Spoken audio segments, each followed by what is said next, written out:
paintings of Roger Barmer, the works of a man, the window he opens to let you look into his life. On the day Roger Barmer painted this picture, his landlord had had him thrown into the street with a single canvas under his arm and a box of paints in his hand. Roger Barmer painted this anger. For 3 months, Roger Barmer lived in a cellar with a single window which looked up through a grating to the sidewalk. There was no line marking off day from night in the darkness of this cellar.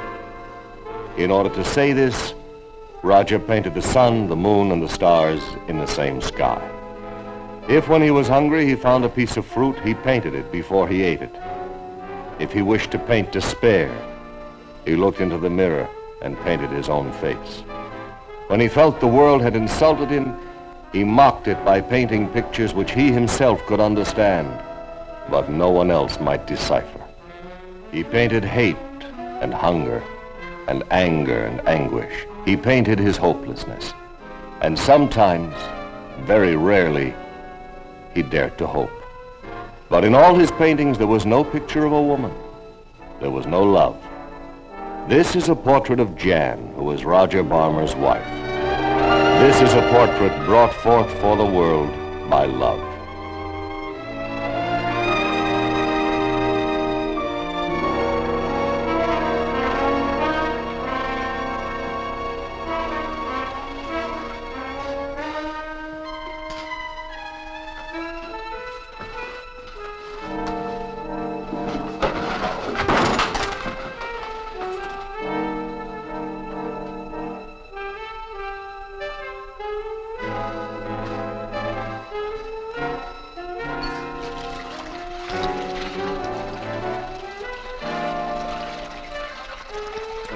This is Roger Barmer, who finally, in the 26th year of his life, has become capable of love.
Me, Jan. Me.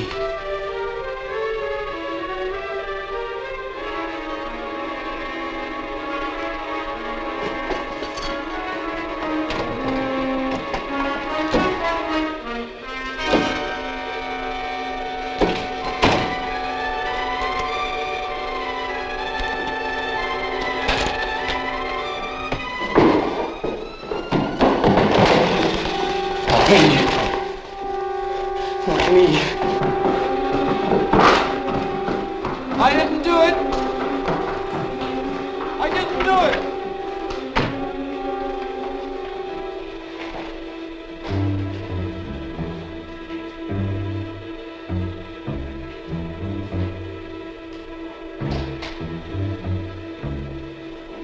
Mrs. Barmer?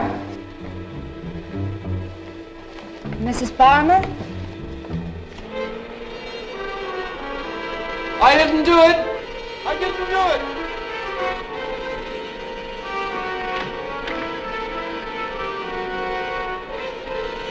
I didn't do it. I didn't do it.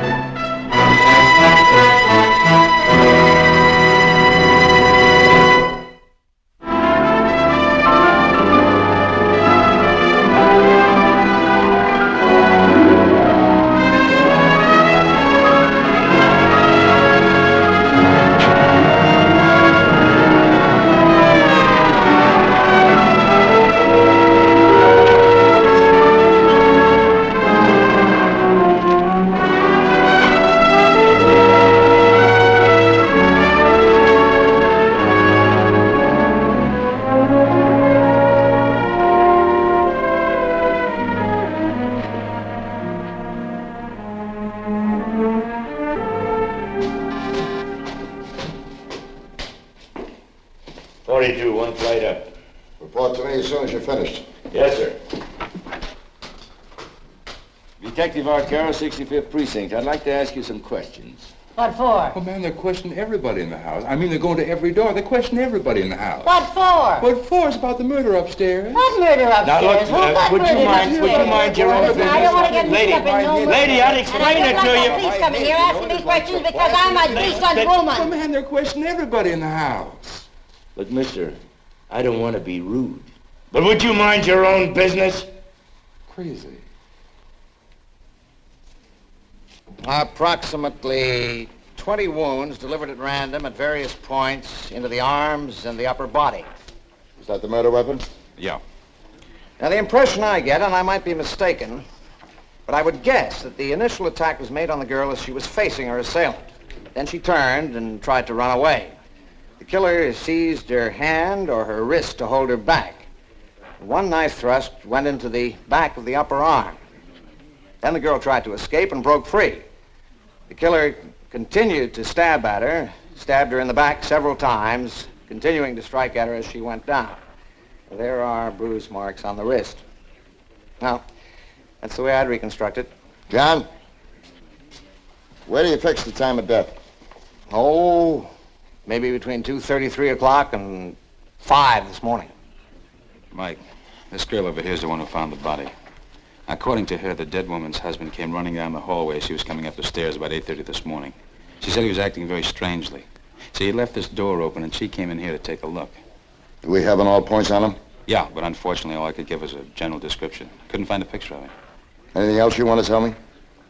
No, I don't think so. Mike, there's a picture here of the dead woman. Now, this was probably painted by her husband. What paint? Nice picture.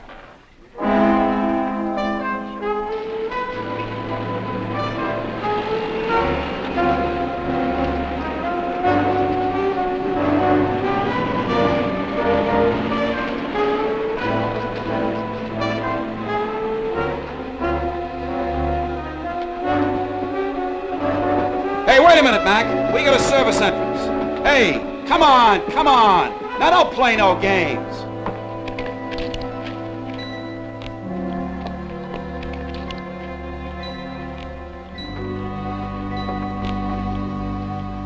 I wouldn't care if I made the decision in a mistake. That's the way the business goes.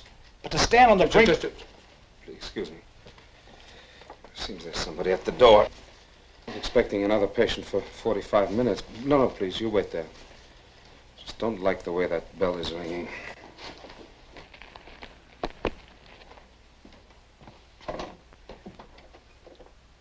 Can I talk to you? Come in. No. I'm going to have to ask you to wait for about a half hour. I can't wait. I have a patient now. For God's sakes, Dr. Wilford, my wife was murdered. I don't know. I don't think so, but I don't know. I just don't know. Wait in here. Please. No, I'll be right with you. Come on.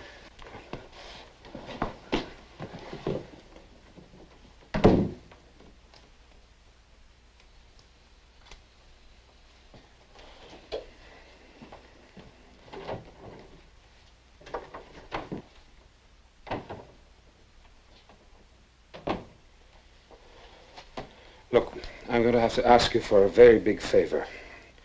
I have a sick man outside, very sick, and I shall ask you to postpone this session until later this week. Believe me, I wouldn't do this if I had any alternative. Now, I shall call your office tomorrow for a new appointment. Are you all right, Doctor? Yes, I'm all right, thank you.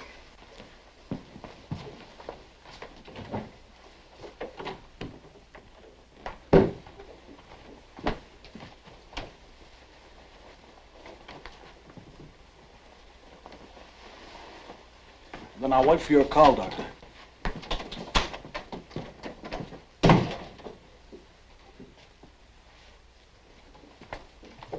All right, Roger.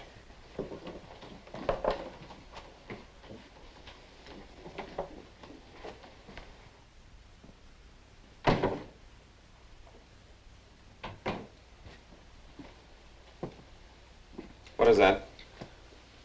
That stain you're trying to rub away. What is it, blood? I was painting her picture. I think it's dry paint.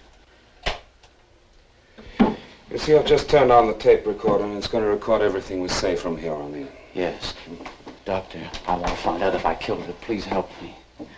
Look, Roger, I want to make something very clear. Last time I saw you, about 2 years ago, I begged you to have yourself committed to a mental institution. I told you at that time that unless you let somebody help you, you would probably kill the young woman you were going with. Is that the young woman you married? Yes. Now, you understand that without my hearing anything further, my bias would be to suspect you of murder in this case. Yes. And you still want me to be your judge? I have no one to turn to. All right. All right. How long have you been married? About 6 months. When did you find that your wife was dead? About an hour ago. Why do you think she's been murdered? You can see that she was stabbed again and again, and somebody stabbed her. Why don't you know if you did it or not? I was unconscious.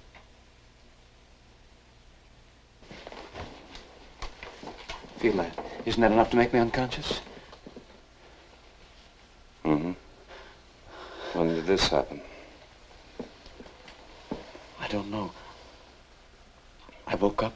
I had that terrible feeling that I had been unconscious for a long time. Maybe I fell. What is the last thing you remember before being unconscious? I was painting her picture.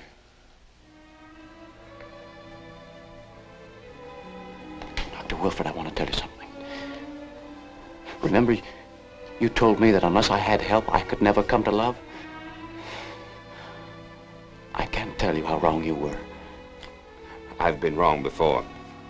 A week before I married her, I was so frightened I nearly went out of my mind. I couldn't sleep for 3 days. I kept drinking. It didn't do any good. I wanted to run away. I said to myself, go ahead, run. And kill yourself, because that's the end of your life. I said to myself, make one try. Try! Maybe you can become a human being. I married her. And I made it, Dr. Wilford. I made it. I wouldn't have killed her. At first, when I would wake up in the morning and I would hear her steps in the room, strange steps, my heart would start to beat and I'd know I was frightened. But then, little by little, I got to know those steps that were part of my room, part of my waking up in the morning, part of my life. At first, she would sit there quietly, knitting, or just smiling and thinking while I painted her.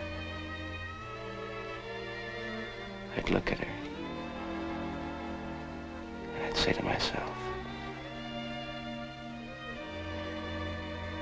I'll cut her up into little ribbons and I'll throw her away out of my life. But then she was part of my life, and I couldn't do that anymore. I'm telling you, Dr. Wilford, I want you to understand I couldn't do that. What happened last night? What do you mean, what happened last night? Between you and your wife? Nothing happened. There was nothing happened. No, not nothing. Something. Because she's dead now. Something happened. Why me? Why not somebody else? Why me? If it's that you came to talk about, the possibility of person or persons unknown entering your house and killing your wife, don't come to me. Go to a police station. I am not guilty. All right, let's talk about that. Let's talk about your guilt. I have no guilt. Fine, then there's nothing to talk about. No, please, I'm begging you, help me. Help me. Help you with what? If it's a matter of proving that you didn't kill your wife, you don't need a psychiatrist. You need a lawyer. Now, you didn't go to a lawyer. You came to me. Why? Because I'm not guilty. Listen. You remember when I told you that if I cared for a woman, it made me angry, restless, upset. Remember you told me that healthy people, when they are in love, have a quiet feeling. I had a quiet feeling toward her. You realize you haven't mentioned her name once since you've been in this room. Jan. I had a quiet feeling toward her. I was painting her. And she was sitting there with that strange, complacent look women wear when they're pregnant. That secret look. Was she pregnant? I don't know. Why was she wearing that strange, complacent look? I was painting her as a Madonna. Yeah, I know that's what you were doing, but why was she wearing a pregnant woman's I look? don't know. Did her pregnancy frighten you? Was that it? Were you afraid that if she had a child, she would care more about the child than about you? I want a child. Oh, no. No, Roger, we've already established that you hate children. No. Hate women when they're bearing children. You hated your mother when she was that's carrying... not true. You do not want a child. Dr. Wilford, I've changed. Roger, you could not change. Don't you have any mercy? Mercy. Do you remember, Roger, what the judge says to a condemned murderer just before pronouncing sentence? May God have mercy on your soul. Is that why you need mercy? Leave me alone. Then why? I'm asking you why you need mercy. I didn't kill her, Doctor. And why do you need mercy? Keep picking up that word and sticking it into me like a knife. What knife, Roger? Don't pick me up on every word! They're not just words. You're trying to tell me Leave something. me alone. Just leave me alone. You came to me, remember? You came here to tell me that your wife was killed with a knife. Now, who killed her? We both know who killed her. I'll kill you, too! I didn't mean that, Doctor. I didn't mean that. All right. I loved her, Doctor. I really loved her. All right, I believe you. I felt an opening up in me. I painted to talk to the whole world, not just about myself and the pain I felt. About her. How beautiful she was. Come on. You must be very tired. Go to sleep for a while. Don't you have to call the police? There's no reason why you can't sleep a while first. You're not going to run away, are you?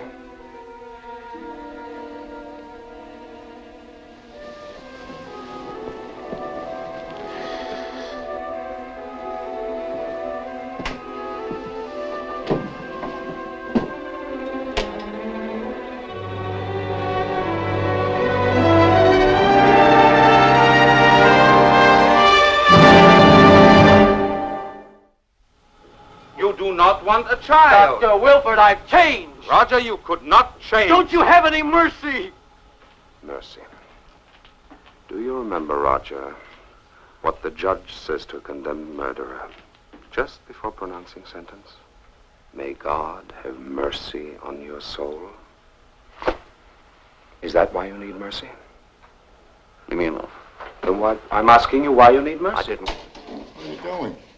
What is it, Mike? A confession or a third degree? Now listen to it.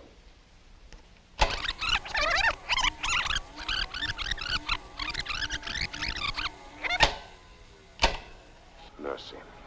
Do you remember, Roger, what the judge says to a condemned murderer just before pronouncing sentence? May God have mercy on your soul. Is that why you need mercy? What are you saying, officer? That I put the words into his mouth?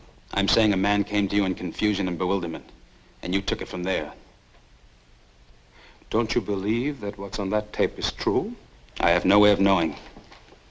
You think I'm vindictive? You think I'm Roger's enemy? Do you think that the tone of my voice indicates that I was against him, that I was trying, by the force of my words, make him say something which wasn't true? I was forceful. I had to break down the barrier of his defenses where he was hidden away. Of course I was forceful!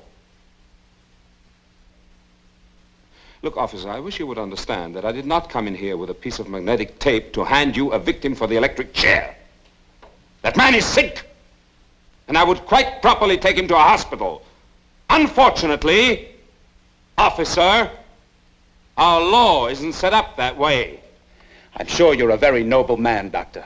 I went to the courts 3.5 years ago to try and get him committed, to try and get him help, and this would not have happened.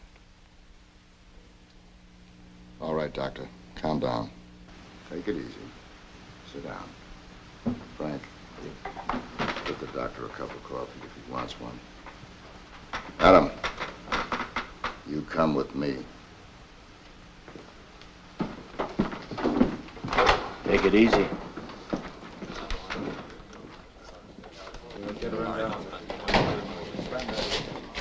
Adam, I know all about your sense of justice, but what are you climbing all over the doctor for? He's not a villain. Mike, if we brought a confession like that to the district attorney, we'd be up on charges. He'd be accusing us of third-degree rubber hoses and everything that goes with it. That's because we're policemen. Personally, I don't think the doctor has done anything wrong. Now look, if you want to go back in that room again, I want you to treat him with respect. Is that clear? I think you owe him an apology. What is it? Don't you think Barmer is guilty? I don't know, Mike. I honestly don't know. I don't know if that man made a confession or if he just had his senses knocked loose and parroted all the words that the doctor fed him. What about the evidence? What about the fingerprints on the murder weapon? All over it. That's not conclusive. That man had to use that palette knife every day in his work. How about the report from the lab of the bloodstains on the T-shirt? I can show you 10 different ways that a man can get blood in his T-shirt without being a murderer. Look, Adam, we're not trying the case. We're just collecting evidence. So far, the evidence is bloodstains, fingerprints, a confession, opportunity, motive. Sure, maybe the doctor was guessing when he said the girl was pregnant. But he guessed right, didn't he? The autopsy verified it, didn't it? Look, Mike, a year ago you sent me up there and made me witness that execution. Now, I sat there and I watched that man. I watched that man die. I watched that man and I said to myself, now that's the law. And I had no doubt but that man was guilty. I watched that man die, Mike, and I said to myself, Adam, don't you ever make a mistake, because if you do, someday somebody might die because of your mistake. Now, that's what I learned watching that execution. Now, Mike, I don't know if that man is guilty. You might think he's guilty, the good doctor in there might think he's guilty, and he may think he's guilty, but I don't know, I'm not sure. And until I am sure, I'm going to keep digging up all the facts I can until there's no doubt one way or the other. In whose judgment? In my sole personal judgment. Or do you want to stop me? No, Adam. I don't want to stop you. When did I ever stop you working on your own time?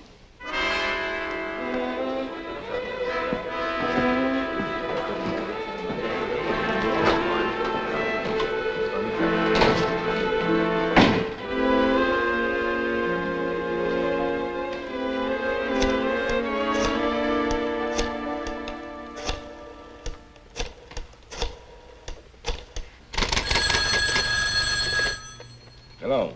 Frank, have you finished making out your report in that door-to-door you did at Barmer's place today? Yeah, I'm writing up my dailies now. Anything interesting? No, I don't think anything particularly interesting. It was a wild night the night before, 2 or 3 parties going on in the building at the same time, people laughing, running up and down the stairs, yelling, singing, you know. One lady on the same floor as the Barmers said about 1:30, 2:30, she heard somebody banging on Barmer's door and yelling. Well, they kept that up for a little while, and I guess it must have been the wrong door, so they went away. Oh, wait a minute, Frank. How can she be sure they actually went away? Maybe they got into the apartment. Her impression was the person went away. Or was it a man or a woman? Oh, Adam, don't blow this up bigger than it is. It was a drunk. He was banging on people's doors, coming out of a party or looking to get into one. It happens 100 times a night all over New York. Yeah, I guess I'm just reaching for anything. Hold on a minute, will you, Adam? I gotta find an eraser. Oh, hi, Mike. Violet? What's this? That's a tape recording with Barmer's confession on it. I thought you were gonna take it over to the DA. That's ticket over to the DA and he wasn't interested. Frank? Frank? What do you mean he wasn't interested? Frank, is that Mike who just came in? Hold on a minute, will you, Adam? Or better still, where are you? And I'll call you back. Let me talk to him. Adam, this is Mike. I got some news for you. Yeah, you got the district attorney over on your side now. What do you mean they've got the district attorney on my side? He don't want to go into court with that tape recording as his only evidence. In the first place, he says it's privileged. The law's very tricky about it. He says a conversation between a patient and a doctor, the patient has to give permission to bring the material into evidence in court. So, if Farmer has a smart lawyer and the case is based on the tape recording, that's the end of the case. The second thing is, even if we get the confession admitted, the DA feels it's a perfect setup for an insanity plea. Frank, will you get that other phone? Mike, maybe the man is insane. Look, we're going ahead with the tests. We're not railroading it. Mike, they want you right now.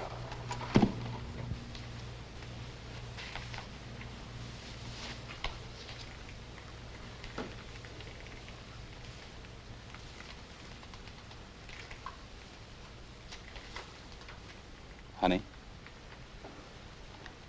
I don't mean to be nosy, but what are you doing? Well, I was a seed. And I grew up through the earth into a beautiful flower. And I lived through the summer. And I let the sun soak through me. And I let the rains wash my face. And then autumn came, and I grew cold. And then winter came, and I went back into the earth again to become a new seed and to wait for another spring. And that accounts for 3.5 feet of snow on top of your head, huh? What? Adam. Get over to Bellevue as fast as you can. Why? What happened?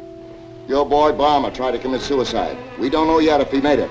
If you get there before us, wait. Right. Maybe I'll call you tomorrow.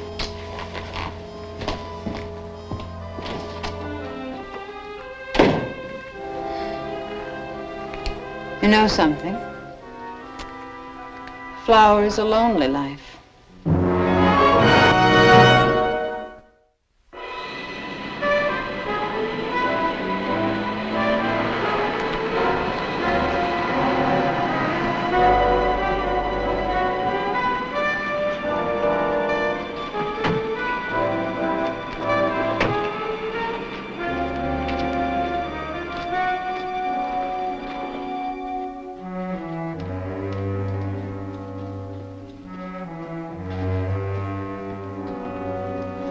Dr. Clyde, this is Lieutenant Parker and Detective Arcaro. How you doing?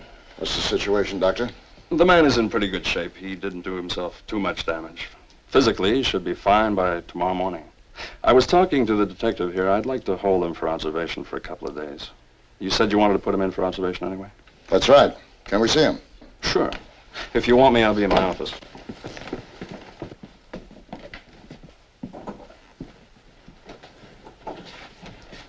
What do we say? Better luck next time? Did you feel there's no point in living just because you killed your wife? Is that why you did this to yourself? Why don't you leave me in peace? Peace? Last night you tried to commit suicide. Were you at peace then? What do you people want with me? We're police officers investigating a murder to which you've already confessed. Or are you denying now that you did kill her? Apparently I did. I'm not questioning that. I just don't remember. I guess I did. I'm sure I did. I guess it's too terrible to remember. What do you mean you guess? I suppose I killed her. Do you remember killing her? All I know is I woke up. She was dead, and I was alone in the room. How many times did you slash her? I don't remember. Was she facing you when you went at her? Don't remember. Did you have the palette knife in your hand, or did you have to reach for it? I don't remember. Or did she try to get away from you, fight you, scratch you, or kick you? I don't remember. There was no scratches on your face, your body, no tears in your clothing. None of your flesh particles were under her fingernails. Can you account for that? I don't know. Or was she asleep when you attacked I her? don't know. I don't remember. What do you want from me? I've already confessed. I just don't remember. Well, if you don't remember, how can you confess?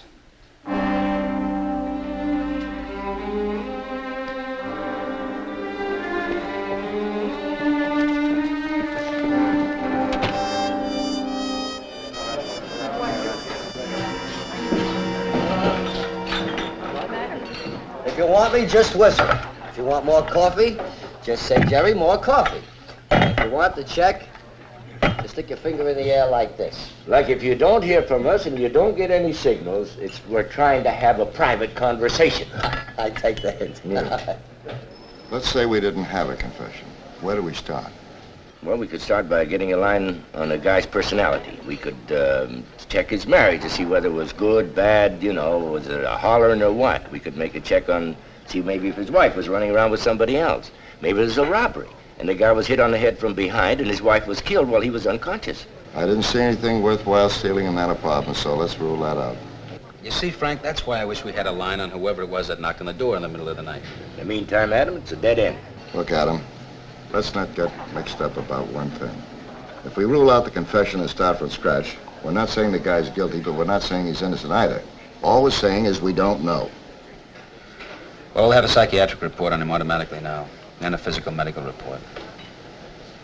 Mike, I'd like to ask Baum to submit himself for a lie detector test.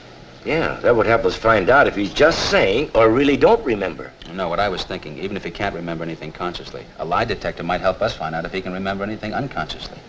You young guys sure take your Sigmund Freud for granted.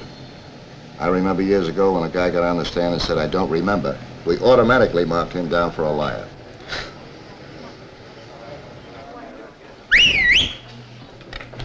Yeah? What's a signal for there's no sugar on the table?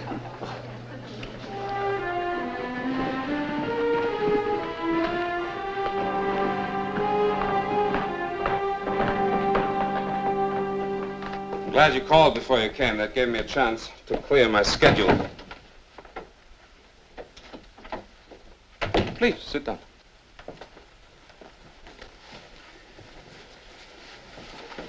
Doctor, we have some new material on Roger Balmer. I'd like to see how you think it fits in with his confession. Go ahead. We gave him a lie detector test this morning, Doctor. Now, I'm no expert, but according to the reports the experts gave us, the test is conclusive.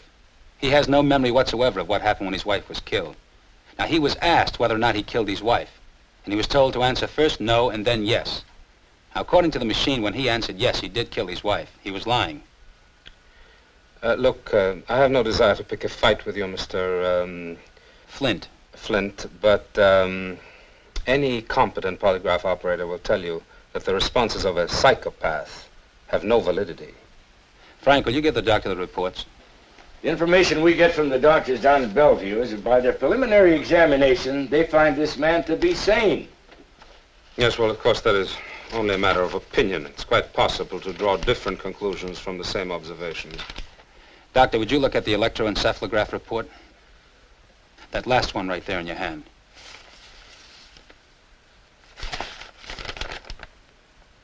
Were you aware of the fact that he's a dormant epileptic, Doctor? No. That is new to me. You think that might account for the unconsciousness, Doc? It might. One of the neighbors told us that they heard somebody banging on Balmer's door and shouting at about the time of the murder. Let's just suppose, Doctor, that just prior to his wife's death, he had an epileptic seizure, a blackout. And during this blackout, someone else came in and killed his wife. That is possible, isn't it? Of course it's possible. It's equally possible that the epileptic seizure occurred subsequent to his wife's murder. What do you want me to say? Well, do you still think that the confession holds up? Can you still believe now as much in the confession as you did when you brought it to us? I don't know. I don't know. I was guided by my intuition, by my observations, and by my expectation. But now I just don't know. Thank you, Doctor.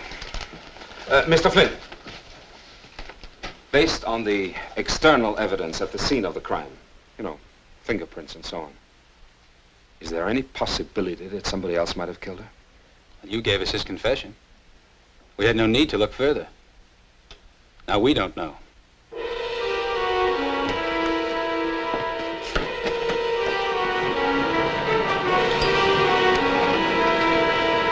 Frank, I want you to find out who knocked on the door. The hunch is that strong? Yeah. What are you going to do? I'm going to find out who Balmer really is. I'm going to dig into his insides. How? I know how.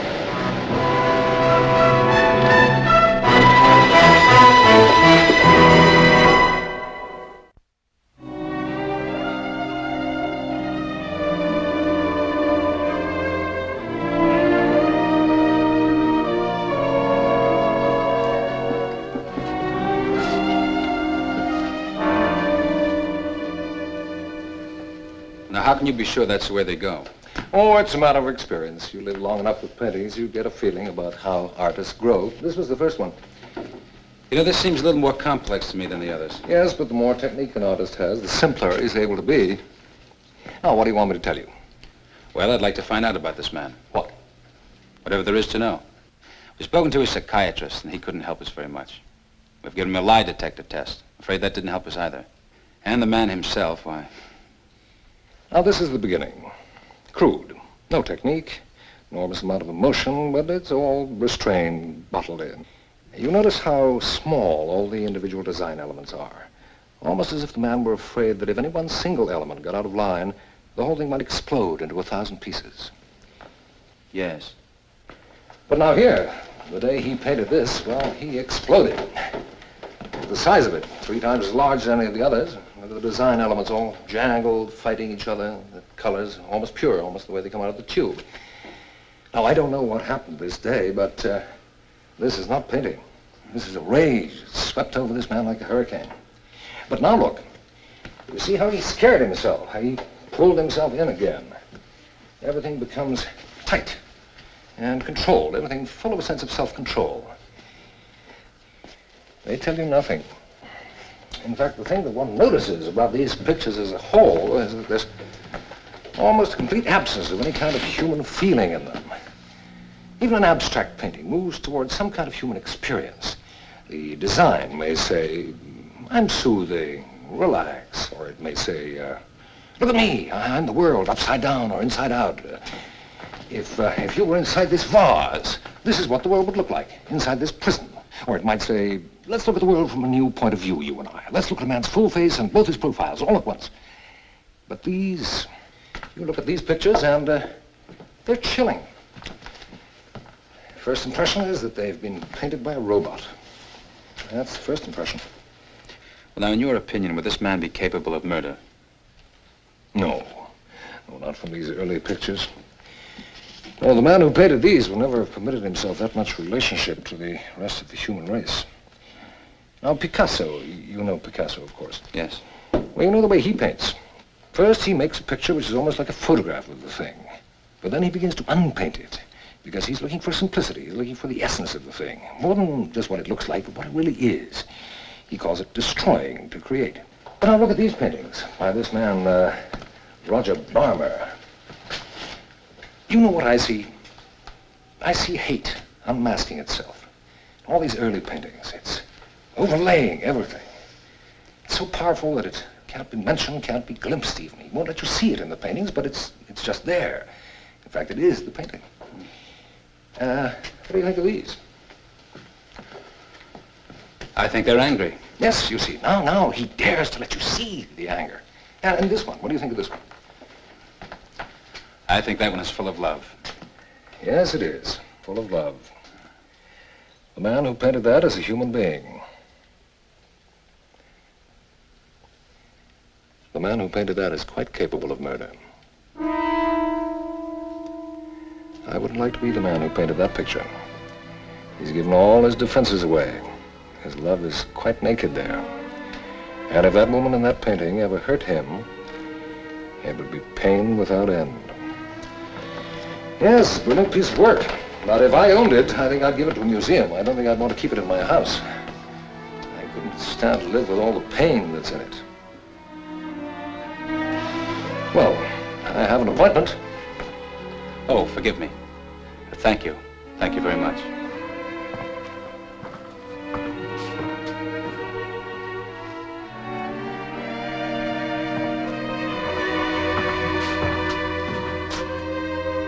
You seen how beautiful she was. You really put it down, how beautiful she was. The fellow was knocking on the door. Yeah, this was me. I was checking up to see whether she had any old boyfriends before she married Barmer. Well, a lot of people mentioned this here fella. Yeah, I used to go with her. I was crazy about her. I had a hunch. I said, well, maybe he is the fella that was knocking on the door. I thought, well, it would be a nice present for you, Adam, so I asked him. I was a little drunk. I mean, when you work 10, 12 hours, you gotta get a little drunk afterwards. He's a dishwasher. I bought a pint bottle. I was just walking the streets, thinking, where do you go? What do you do? Everybody around me, fellas with dates, girls in nice clothes, but not walking for me, you know what I mean? I was lonely, so I remembered how I felt about Jan. I mean, you don't forget. But you know, sometimes you remember sharper than other times. Like I'm washing dishes and I got my hand up to the elbow in this hot soapy water. I feel the dishes getting cleaner and slippery and I start singing to myself. Jan, Jan, I love you. So I come up here, come up the stairs, I knock on the door. I know she's married, but I didn't care. Like I said, I was drunk. Good and drunk. And I'm hammering away at that door and I'm hollering, Jan, I love you. Come out here and I'll take you to the Taj Mahal. Go ahead, Ernie. You were banging on the door. Pretty good fist, huh? I'm as strong as a horse. Well, I'm banging away on that door. And I'm trying to tear it right off its hinge. And I'm hollering, I love you, Jan. Get rid of him. Come with me and get rid of him. And I try to open the door. I'm pushing on that door and I couldn't break the chain. I couldn't break that chain, so I just went away. I figure she don't want to come with me. Left her to him. So I just went away.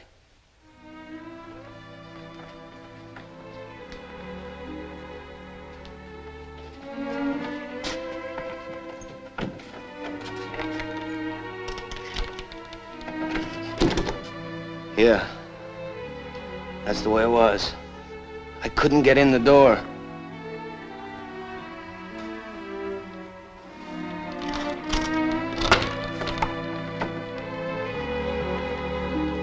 I couldn't get in.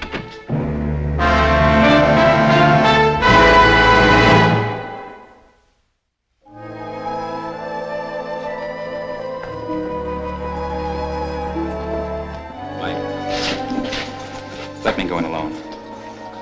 Go ahead.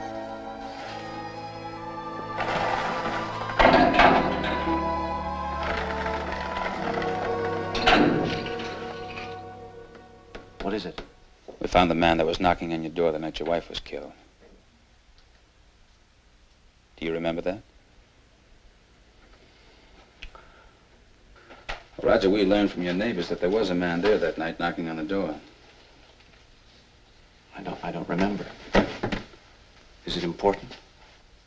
I think it is. Do you think you can prove now that I didn't do it? Roger, I want you to tell me something. I want you to tell me again what happened from the moment you regained consciousness. Now, don't skip a single detail. Think about it. What did you do? I woke up. I looked up at the ceiling. I had a bump in the back of my head. I got up on my feet. I went over to the sink. I washed my hands and face. I saw her picture. I went over there. On her cheek. I wanted to give a sense of the way her skin absorbed light. I thought it needed a little bit more blue, just a touch more blue, so I painted it. I wanted the palette knife. I wanted to texture it. I looked for the knife.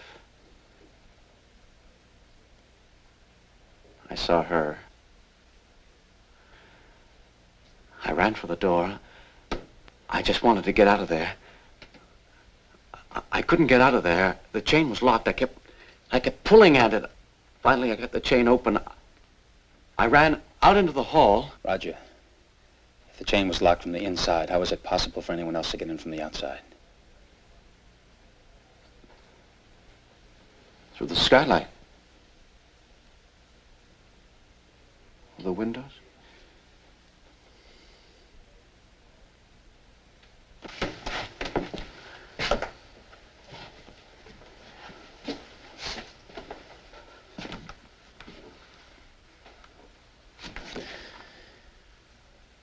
Why did you make me believe that there was some hope that I didn't do it?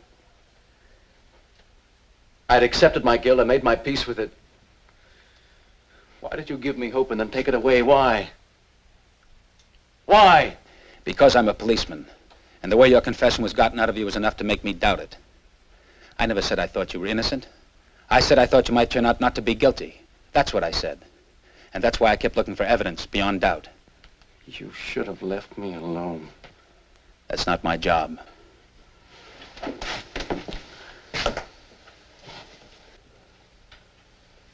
Oh. Oh. I remember. I remember. A man hammering at the door. He kept knocking. He kept calling, "Come with me." I said, "Don't answer it. I can't let you go with him. Don't answer it." She laughed. She wasn't listening to me. She was going to open the door for him. And then I knew. I knew. She wanted him to take her away. She didn't need me. That's why she was going to open the door for him. I stabbed her. I stabbed her. I stabbed her. I stabbed her.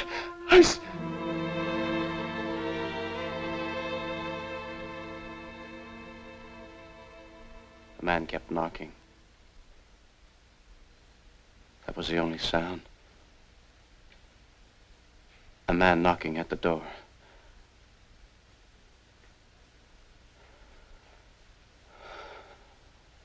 Finally, he went away.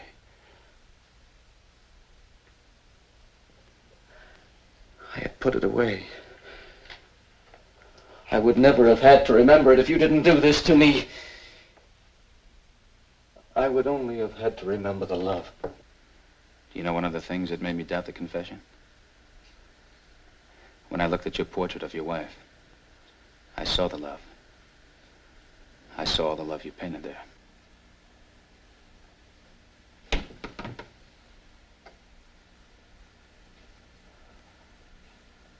I painted the picture after I killed her.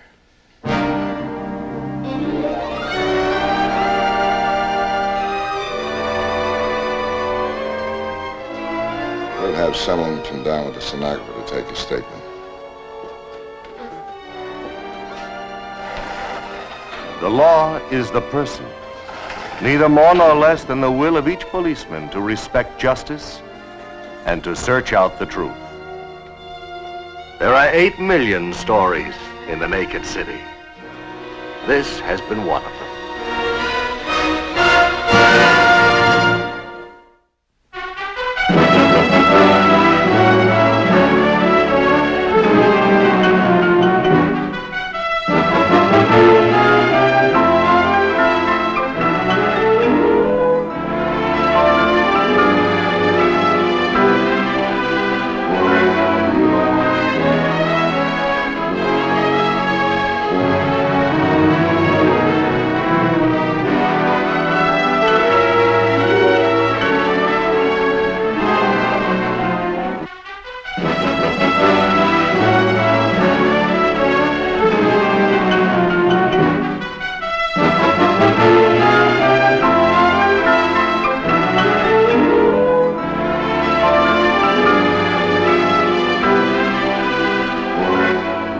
This has been a Screen Gems film presentation from Columbia Pictures.